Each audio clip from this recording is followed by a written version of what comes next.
You got to the end. So first of all, it's really reassuring that we've all had different tables and different discussions, but we've all come to quite similar conclusions. So we started by going, actually, technology is not the problem here.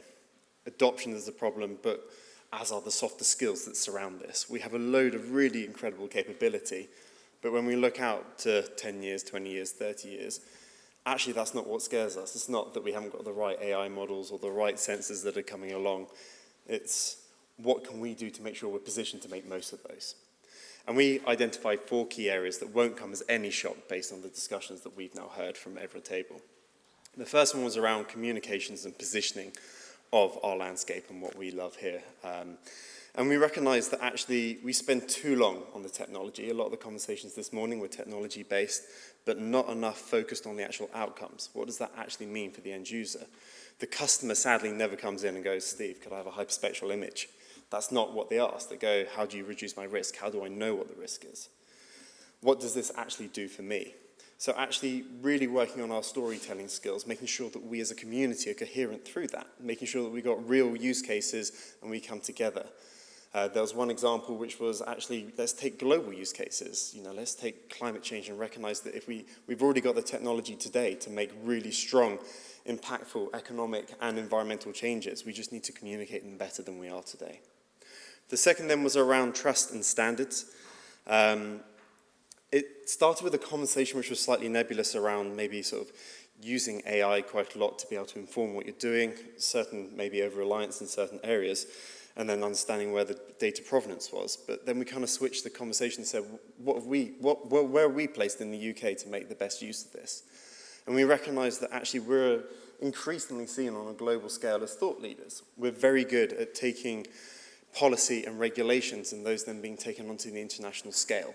And how do we position ourselves, not just as this group here today, but also nationally, and actually being able to lean into that a lot more than we do. And there was examples of that where, for example, that OS is seen as a big standard, or for example, in the maritime sector was also flagged up that we're doing well. And again, really shouting about this and recognizing where we can offer value on a global scale, not just geospatial or not just visualization. The third was around skills, capabilities, education. And there was a real lack of skill around applied, and that word was important on the table, but applied geospatial, and the link then to data scientists and how much geospatial scared data scientists. But there was also a conversation that said, well, let's ignore the right 2 columns that say X, Y coordinate. Now use this data. Oh yeah, no, this looks familiar. Okay, right. And what about the other way around? Can we add those extra 2 columns at the end? What does that look like?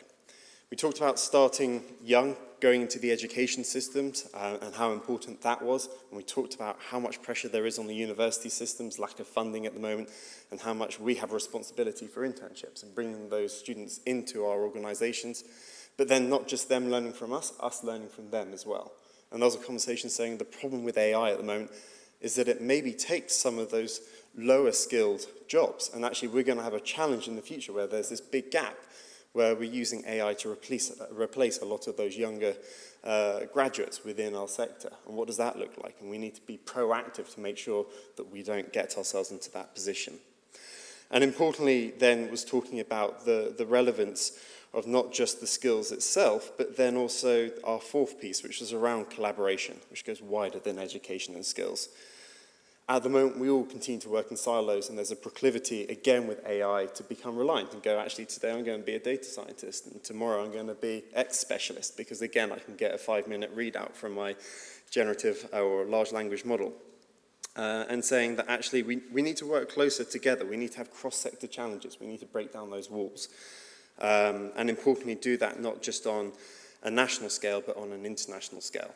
So getting away from the computer and having more days like today was actually seen as a real positive thing. So again, just to kind of bring this all together, we're not short on capability, but we're short on trust. We're short on integration, applications. There's nothing new here. What's new is the fact that we actually need to deliver it and change the way in which we're doing that today.